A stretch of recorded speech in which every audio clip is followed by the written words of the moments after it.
Largaron la octava prueba del programa sobre la distancia de 1400 metros. Agrupados los competidores trata de hacer la delantera número 1 por el interior de la pista, tirando ventaja sobre el 7. Abierto lo hace el 12A, muy cerca, viene avanzando el 9, el 10, el 12. Luego lo hacen el 13, el 6 y el 11. Descontaron ya los primeros 200 metros de la prueba. 1 y 7 disputan la primera ubicación. 1 por dentro, 7 por fuera. Dos cuerpos viene avanzando el 9. A cuerpo medio 12, el 12A por la ciudad de la cancha. Por dentro el 10, muy cerca el 3.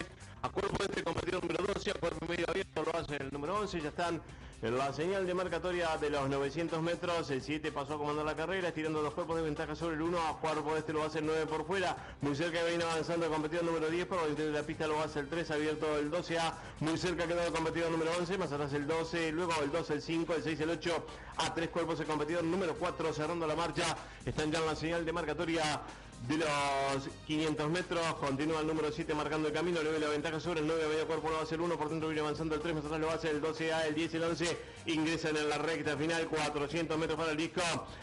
Continúa la delantera, le ve la ventaja sobre el 9 que por fuera ya va alcanzando el puntero. Por dentro lo hace el 3, muy cerca el 1. Más atrás viene avanzando el 12A, el 11. Luego lo hace el 12, el 10, el 2, 200 metros para el disco y el 7 en la delantera con cuerpo medio de ventaja sobre el 9. Entra muy fuerte el 12A y el 11 por los tiros de la cancha. Por dentro queda el número 1 muy cerca, el 3, 50 metros para el disco y el 7 mantiene la delantera con la ventaja sobre el 9, pocos metros para el disco.